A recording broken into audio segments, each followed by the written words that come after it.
네, 오늘은 장근석 씨, 아주 인기 스타입니다. 장근석 씨 얘기를 한번 해볼까 합니다.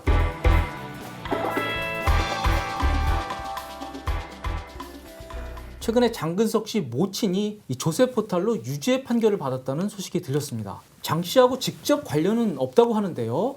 그 어머니가 장 씨 관련 소득을 누락하고 해외로 빼돌렸다, 이런 뉴스였습니다. 아무튼 이번 사건을 계기로요, 꼭 장씨 사건이 아니라고 하더라도 스포츠 스타, 유명 연예인들, 그리고 요즘 돈 잘 버는 유튜버들, 이런 분들이 탈세 사건이 종종 문제가 되는데요. 과연 어떤 구조 때문에 이런 일들이 발생하고 있고 왜 이런 일들이 생기는지, 이런 점들에 대해서 한번 얘기를 나눠보겠습니다. 오늘도 우리 실력파 세무사 홍지영 세무사님 나오셨습니다. 안녕하세요. 반갑습니다.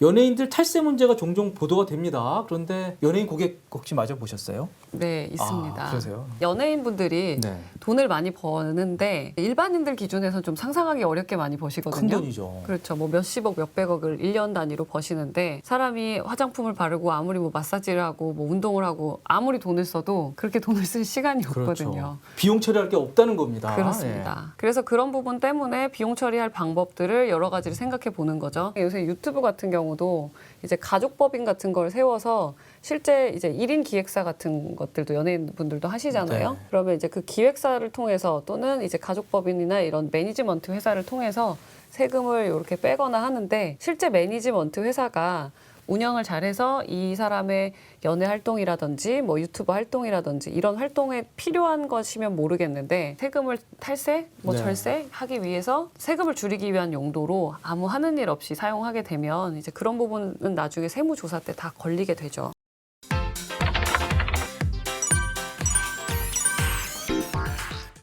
지금부터 장씨 사건 개요를 설명드리겠습니다. 이 내용은 1심 판결문에 나온 내용만 적은 것입니다. 장근석 씨 매니지먼트라는 회사가 있다 그럽니다. 그래서 이제 일본 내 소득이 상당히 발생을 하는데, 이 매니지먼트 회사에서 발생하는 소득을 어머니의 홍콩 개인 계좌로 빼돌렸다고 하네요. 이 액수가 52억 원이 됩니다. 그럼 관련 법인들에서 발생한 소득을 누락을 했고요. 해외에 거액의 금융 규제가 있으면 신고를 해야 된다고 합니다. 그래서 그런 신고를 불이행했고요. 결국 조세 포탈로 기소가 됐습니다. 재판에서 모친은요, 이 홍콩에서 당시 법인 계좌 개설이 불가능했다. 그래서 할 수 없이 내 개인 계좌로 한 것이지 조세 포탈이나 다른 의도는 없었다. 그리고 과소 신고는 사실이지만 범죄의 고의는 없었다. 이렇게 반론을 제기했습니다. 하지만 그럼에도 불구하고 재판부는 부정 행위를 인정을 했고요. 굉장히 비난 가능성이 크다. 징역 2년 6개월과 집행유예 4년, 벌금을 30억 원을 선고를 했습니다. 벌금액도 금액이 큰데, 제가 좀 놀란 거는 네. 이게 이렇게 실형까지 나올 만한 네. 일인가. 사실 이제 조사를 하다 보면 네.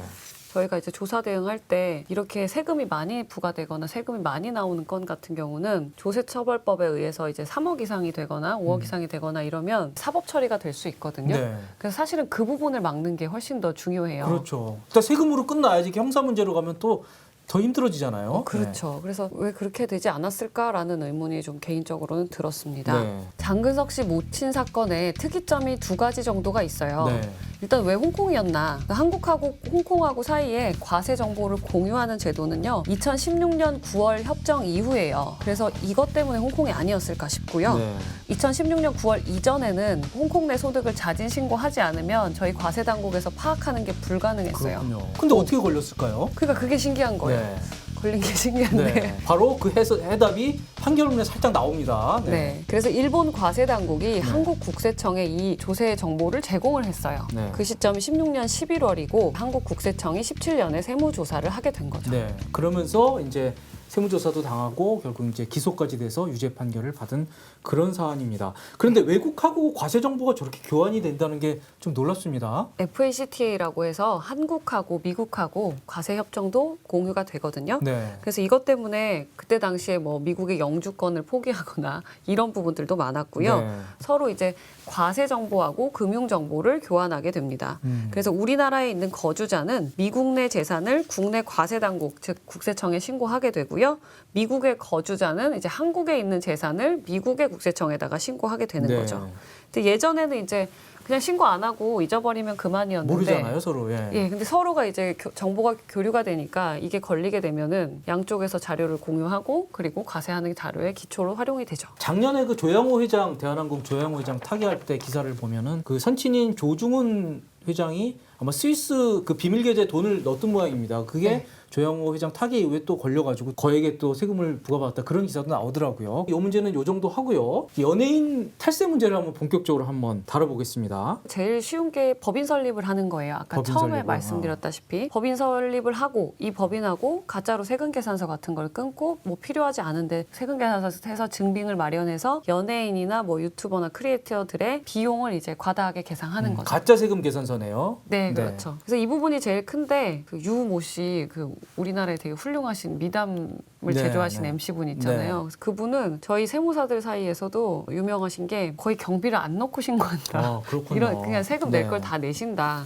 이렇게도 알려져 네. 있고. 결국 그게 오래가는 길입니다. 사실 탈세 어떻게 돼가지고 문제되면 바로 그렇죠. 연예인들은 치명타를 입기 때문에 그냥 다 낸다고 생각하고. 저희가 신고할 때 경비를 넣어서 신고하는 방식이 있고요. 그게 이제 장부 기장을 하는 방식이고 네. 그다음에 추계라고 해서 가산세를 내더라도 정부에서 주는 비율대로 신고하는 방식이 있어요.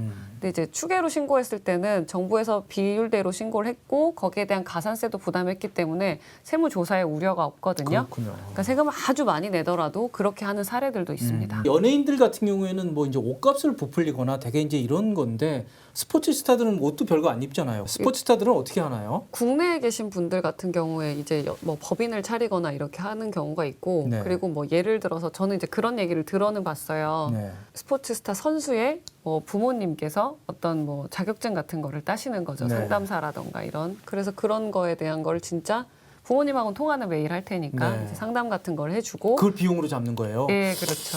되나 그래서? 그래서 이제 뭐 그런 부분도 있고 네. 해외 나가시는 분들이 문제인 것 같아요. 이제 그 해외는 나가면 저도 조금 마음이 안 좋죠. 고객이니까 세금을 네. 많이 내게 해야 되는 건 맞지만 이제 해외를 나갈 때 아예 한국의 이제 건강보험료라든가 이제 비거주자로 잡히기 위해서 한국에 있는 자산을 다 정리하고 해외로 나가세요. 네. 그러면 한국에는 세금을 안 낼 수 있거든요. 근데 예를 그렇죠. 들어서 열심히 운동을 하시다가 이제 한국으로 들어오고 아이들도 뭐 키워야 되고 이렇게 결혼도 하시고 하셔야 되는데 그때는 그게 이제 다 과세가 되거든요. 일시적인 방법으로 이거는 명확하게는 뭐 탈세는 아니죠. 그렇죠. 절세죠. 그냥 한국에다 건강보험료나 뭐 이런 가족들이나 이런 모든 흔적을 다 없애고 외국에 가지만 결국 들어올 때 들어올 방법이 없습니다. 그 돈을 가지고 올. 그렇군요. 예. 네. 지난 11월 4일이었습니다. 지난 연말에 국세청이 유명 연예인 탈세 사례 해가지고 낸 보도자료가 있어요. 저거는 어떻게 한 겁니까? 연예인 A 씨가 있고요. 네. 연예인 A 씨가 가족들이 이제 가족기획사 B를 세운 거예요. 그리고 이게 이제 보통 1인 기획사겠죠. 다른 연예인은 없을 거예요. 네. 그래서 전속 계약서를 넣고 근데 그 전속 계약서가 일반적인 계약이라고 보기에는 너무 과다하게 가족 기획사 B에 유리한 조건으로 생성이 돼 있고 그렇군요. B가 훨씬 많은 금액을 갖고 가게끔 돼 있겠죠. 네. 그래서 유명 연예인 A는 과소하게 받은 걸로 수익 금액을 과소 계상해서 신고를 국세청에 하고 세금을 줄일 수 있었겠죠. 네. 가족 기획사 B는 가족들이 이제 돈을 쓰는 거죠. 이거는 업무와 무관한 경비지만 마치 업무와 관련 있는 것처럼 해서 여러 가지 뭐 경비를 썼겠죠. 보통 저희가 가사 경비라고 부르는데요. 집에 관련된 경비들을 쓰는 거죠. 네. 내가 뭐 생활비도 이 카드로 쓰고 다 법인 카드로 사용하고 네. 그렇게 해서 법인의 소득도 축소됐기 때문에 법인세도 사실 덜 냈겠죠. 그렇겠네요. 예. 그리고 저런 경우에 이제 가족들을 저 법인에 취직시켜 가지고 퇴직금을 주는 형식으로 또 돈을 빼기도 하죠. 퇴직금 네. 그 하면은 도움이 되나요, 절세? 종합소득세율보다 퇴직소득세율이 훨씬 낮기 때문에 그걸로 과세하는 게 훨씬 좋죠. 분류과세 또 되잖아요. 네, 맞습니다. 그렇구나. 그렇게도 하고 있습니다. 하지만 원칙에 맞지 않고 속이는 부분이 있다면 그건 해서는 안 되는 거고요. 그래서 저희는 지금까지 이 연예인과 스포츠 스타의 탈세 문제에 대해서 한번 알아봤습니다. 감사합니다.